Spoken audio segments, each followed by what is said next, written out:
Hey guys, this is going to be a lengthy video, so I thought I'd give you guys a warning. There is no video, there's no like a lot of different pictures or anything. It's just going to be mostly audio with the one still picture of Roman Reigns.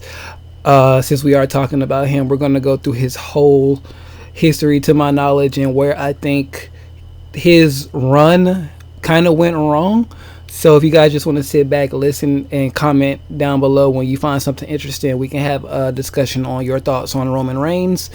The only exception to this is don't say because he's being shoved down our throat by the machine. Give me other reasons than he's being pushed down our throat. So I'm out of here. What's up, YouTube? Sean the Gamer here, and before I actually get my day started, it's kind of early in the morning. I actually wanted to get down and do this video because I've been putting it off for so long, and it's always on the back of my head. Like, I should do this video. I really need to do this video because I called this shit so long ago. Maybe like the year Roman. You can, by the title, you can tell this is the rise and fall. And thought I was gonna name it the rise, fall, and re-rise of Roman Reigns, but no, it's just the rise and fall of Roman Reigns at this point.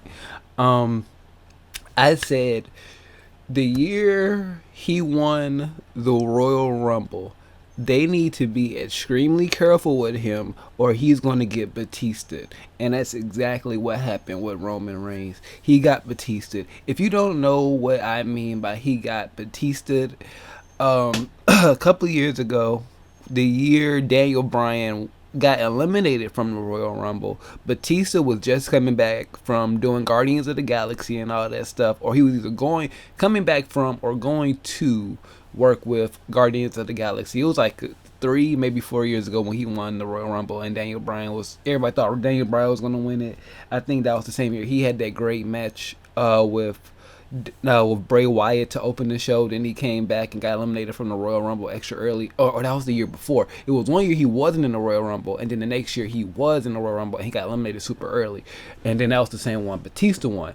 And Batista suffered so hard from that he got called Batista, all that stuff. And I was like, damn, poor Batista, because he really didn't deserve it. It was just WWE's booking.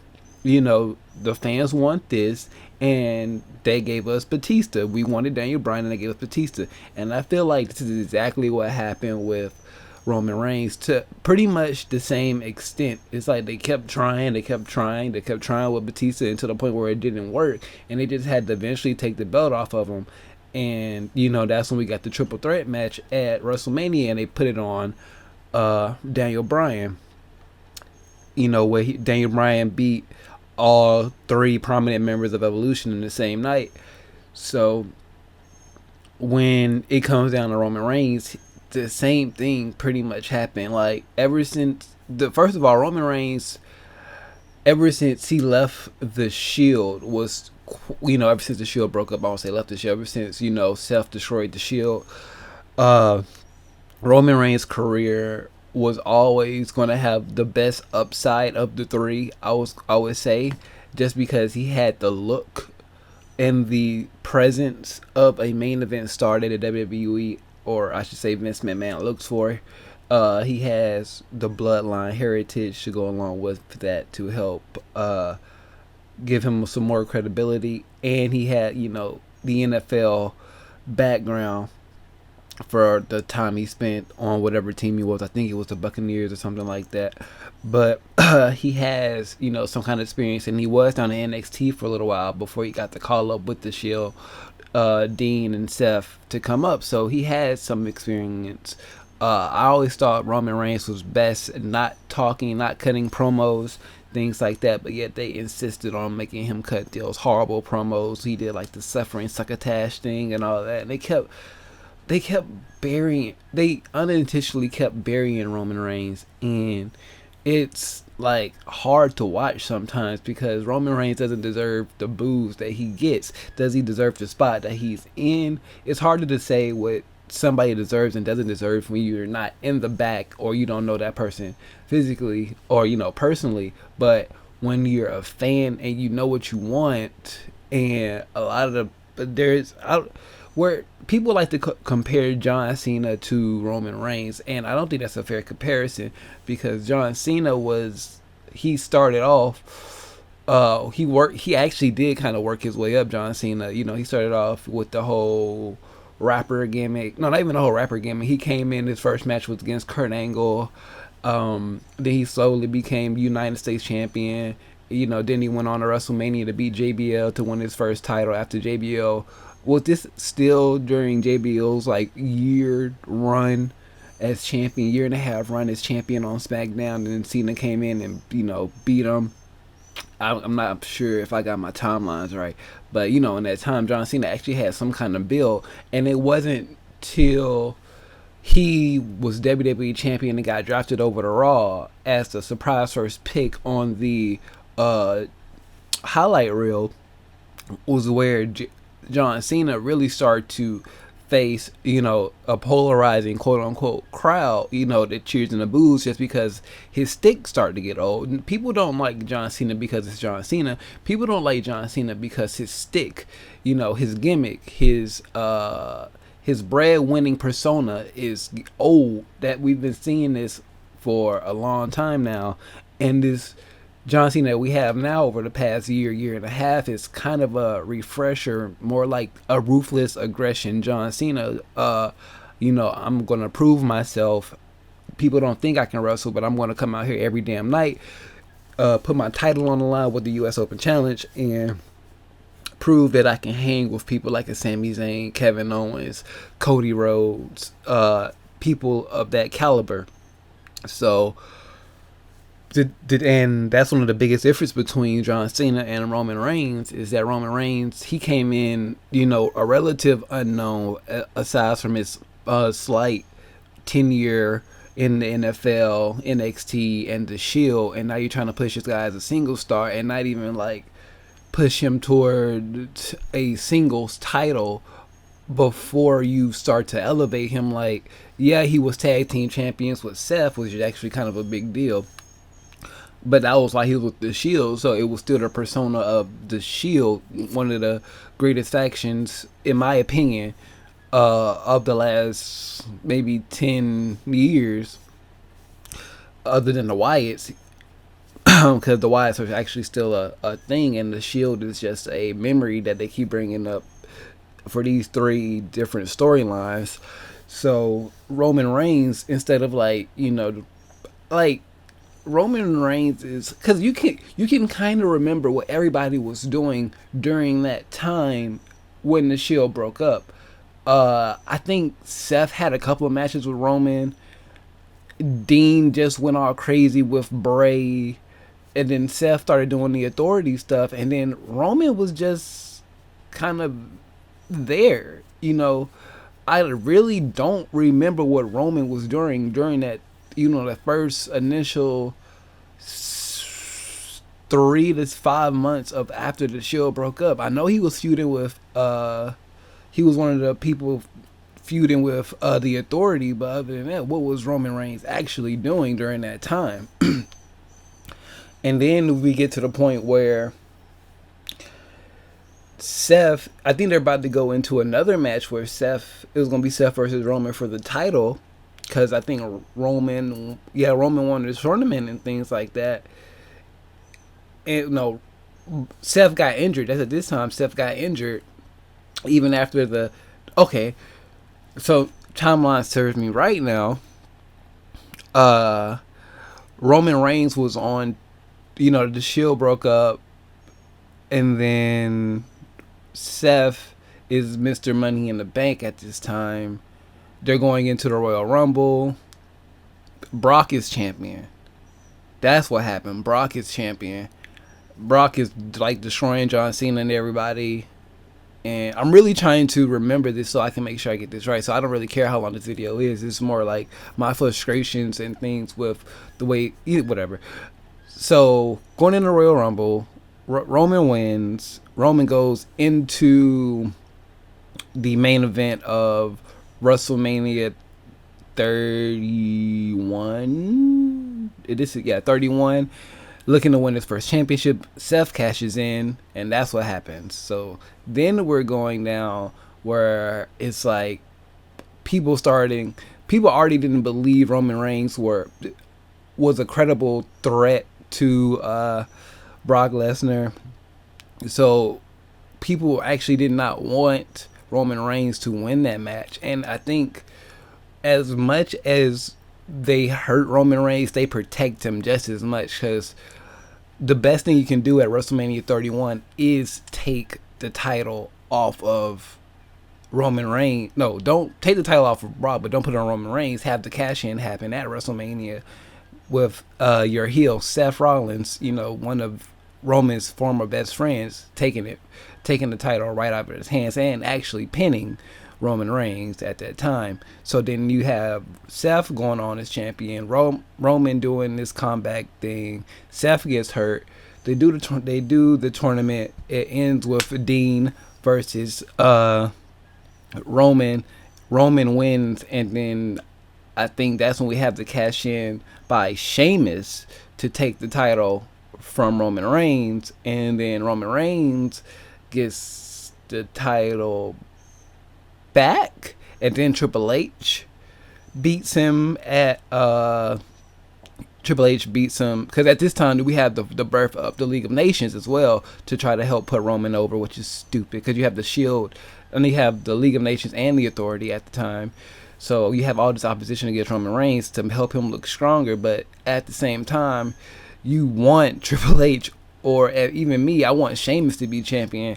I don't mind Roman Reigns as champion. I just don't think it's his time, especially if you're not going to make Roman Reigns heel, which I feel like he has to look just to be this overconfident, attractive, I know I'm attractive, I know I'm better than you type of guy. And they're just starting to let him do that now, but we all know what happened earlier this week as of recording this.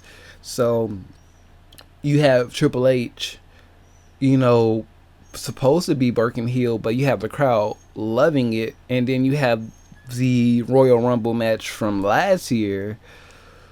Oh God, you have the 30-man, well, not last year, this year, you have the Royal Rumble match where you have AJ Styles debut, and you have this massive pop for AJ Styles, and you have people all over the world freaking out, and you still have your World Heavyweight Champion in the ring, and they're worried about the quote-unquote TNA guy, or the Ring of Honor guy, or the New Japan guy that just debuted, and actually outshine Roman Reigns in that match, well, in the time they had in that match. And then in that same match, you have shenanigans happen with the League of Nations, who just take Roman Reigns out the match, which I thought was the most stupidest thing they could ever do, because this is around the fifth, or like, Roman Reigns got taken out very early in the match. I'm talking about around 10 people in the match, and you have him taken out, and he doesn't come back until the end of the match, pretty much,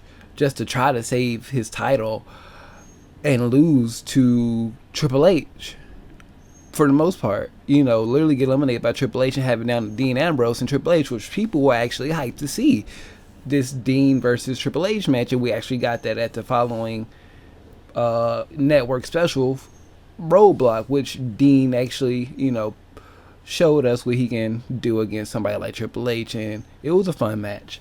So we skip forward.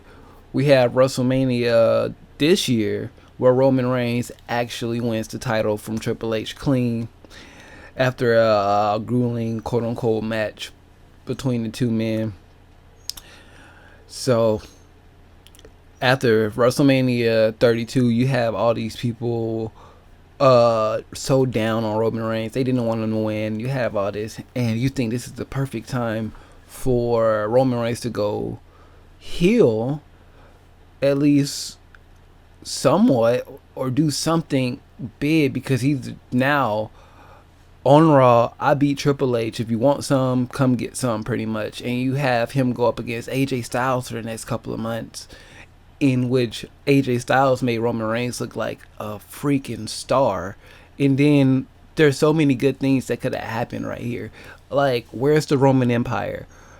We got the formation of the club. The club was a slow build. Even we just think about it, from the time we got Roman Reigns versus AJ Styles to the time we have the first AJ Styles versus John Cena match. All during this time, or even before then, we had speculations on the club coming in because we already knew about Gallows and Anderson coming in anyways. You had AJ Styles, and you had the slow build up for the club. You also could have had the slow formation of the Roman Empire, even if you were going to add the Usos to it. So you have a new faction. You have two new factions, one headed up by a dominant force that's been all over the world, and then you have the other one who has your WWE champion and a bloodline and a lineage that has champions in it. Like The Rock, and all the rest of the Samoan family. I don't want to, that could be an hour-long video just trying to say all their names. So I just feel like Roman Reigns has always had the tools to succeed. It's just the way they did it hindered him so much. Like I said, they, as much as they tried to protect him, they hurt him as well. And we're not even done, because even though he won those matches against John Cena, AJ Styles, and retained his title in two great matches. I love I think which match I like more? For some reason, I actually think I like the first match more, even with all like the crazy shenanigans they did. The second match was really good. I like all the interactions between the club and the Empire. I was really into that stuff. If you go back and check my Twitter and stuff, I was really into that stuff. Like, and now we have John Cena versus AJ Styles, but that's subject for a different day. But Roman Reigns, even up to the last couple of weeks, with Seth coming back, BAJ, Seth pedigrees him, says, "I'm next," pretty much, Money in the Bank. Seth goes over clean with 2 pedigrees over Roman Reigns. And then we learned about his drug stuff. And that's right there. It's like, you would think after this AJ stuff, we will be talking about the rise of John Cena. We will be talking about the re-risening of Roman Reigns. So we're actually talking about the crumbling of what possibly could have been a great career. Even all they had to do was just let him embrace that heel side, which they were. And hopefully once he come back from the suspension, he'll be like, you know what, I did what I did. I don't really care. I apologize. I just want to get back to doing business. And then he has to face some kind of adversity in the locker room and things like that, and it just finally sends him over the edge, and he just finally makes the full heel turn. I know I'm wishful thinking on that, but they're still advertising the triple threat. I don't think Roman is going to win, but I think, and the time of Roman Reigns' return will be a couple of days after the brand split. So, or around the brand split. So I don't even know if they're gonna have him on TV or if they're gonna mention his name. With Roman Reigns, is Roman Reigns gonna go from WWE champion to a supplemental draft pick? That's crazy. So Dean Ambrose is our champion now, which is also crazy. But just think about the history. This, because Roman Reigns was going to get the push for the next couple of years, as most of us know. And to have something like this happen and just completely, for the most part, be able to derail you, you are going to just... How do you ruin something like that when the company says they're going to push you to the moon, give you all these endorsements, all this TV time, no matter what? You have Vince McMahon backing you. How do you, even if it was just a mistake, just kind of like the Adam Rose stuff, you don't put yourself in a situation where you could get suspended at all. Like I said, I'm a Roman Reigns supporter. I'm still a Roman Reigns supporter. I hope he can find a way to get through this, because we need a character or a personality like Roman Reigns for when John Cena is not around, or Triple H. Roman Reigns can really if he can buckle down, get his stuff together, and fly right, and hopefully have a massive heel turn, and then eventually turn to a massive baby face the right way. It'll work. Just keep him away. I don't think you can have, even though you're probably going to have to, you should not have Roman Reigns have him in the main event picture, but not for the title. Like I said, this is a brand split. it helps Roman Reigns a lot because there's, especially with the Cruiserweight Classic run, there's so much going on right now. People are going to forget that they're not going to forget, but it's going to be in the back of their minds that Roman Reigns is suspended. So, just it, because I don't even understand why people don't like Roman Reigns to begin with, other than the fact that other than being the company boy. People don't boo Roman Reigns, but people boo Roman Reigns the spot that he's in. Like, they just don't want him there. We've seen people will actually cheer anybody else. They put it in the ring with Roman just because they don't like the spot that Roman's in. And I wonder if that's going to change in the next 30 days. Like, the only way this could really change to a positive thing is when Roman comes back, he has to be a heel. He has to go full on badass. There's no way you can bring Roman Reigns, somebody who's already hated by a majority of your fans, and try to bring him back as a babyface. It worked with Seth Rollins because Seth Rollins is already an internet darling, and we all love Tyler Black from Ring of Honor. It'll work with a John Cena because people just get burnt out on John Cena. People like CM Punk because there was this edge and grittiness to a CM Punk that he's not afraid to tell the truth. But with Roman Reigns, all you really see is you have the ball, now run with it. Even with Dean Ambrose, there's a quirkiness of like, wow, they really gave Dean Ambrose the ball. I want to see what he can do with it.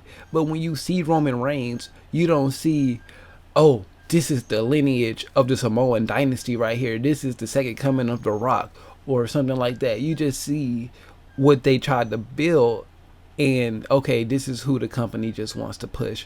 And I feel sorry for him because if they would have did it the right way, after the Shield broke up, Roman's like, Dean's still my brother. Seth wants to do what he wants to do to try to make it to the top. I'm going to do what I have to do to make it to the top. Like, Roman Reigns should have beat John Cena to become U.S.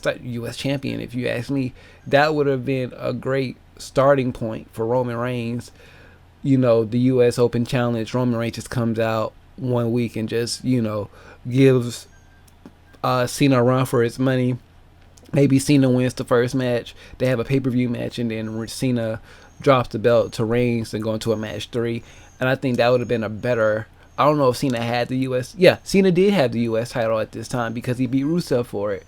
So, Rusev, he beat Rusev for it around the same time the Shield broke up. So, yeah, because the Shield beat Evolution. And then Evolution... And then later that year, Cena beat Rusev for the U.S. title. I'm getting my timelines right. Either way it goes, Cena was U.S. champion. Roman Reigns was a single star now. You either push Dean and Roman as a tag team or you push them as strong singles. Dean was already U.S. champion, so it makes, I don't know, whatever. I'm just frustrated because I feel like there's so much potential in Roman Reigns, and I don't know if it'll ever be, or in the near future, be realized because he has all the tools. If you think about the people that they tried to shove down our throats that were the face of the company, and when you talk about Hogan, Rock, Cena, Triple H, Orton, well, let's talk about the people, the main faces of the company. You have Cena, The Rock, Hogan. And now, if you really want to think about it, Roman Reigns, I feel like Roman Reigns has the most upside because he has the most. Maybe John Cena has more than meets the eye. And we all starting to realize that. But I think Roman Reigns, the youngest out of all of these, and he has the most upside and most potential to have been great. A true WrestleMania main eventer and not somebody who has everything but not the right timing, if that makes any sense. I hope you guys understand that. I think 25 minutes is long enough to be talking about this. If you want to leave your thoughts on Roman Reigns and have honest opinion, like truly honest opinions on why you guys don't like Roman Reigns and other than he's the company boy, please leave that down below. your thoughts on what Roman Reigns should do. What brand should Roman Reigns bring on? Did Roman Reigns drop down from a mid, like a upper card Raw guy to a lower card SmackDown guy or whatever? What do you think his positioning is going to be when it comes to the brand split and his return? Or any other thoughts? I just want to know your honest opinions on why people don't really like Roman Reigns, and other than he's being pushed and we don't want him on top. Why don't you guys like Roman Reigns? Like, I don't like his character. I don't like this. I don't anything other than he's being pushed and he's not the one we want to get pushed. Because I'm pretty sure if you actually sit down, you'll find reasons to like Roman Reigns. Other than that, share this video with your friends so they can leave their thoughts and opinions, and share this video out as well. Like I said, it's early. I'm tired. With all of that being said, if you want to show your support by doing that. With all of that being said, you can follow me on anything other than YouTube, Facebook, Instagram, Twitter, and Twitch, all linked in the description below. I am Sean the Gamer, and I am out of here.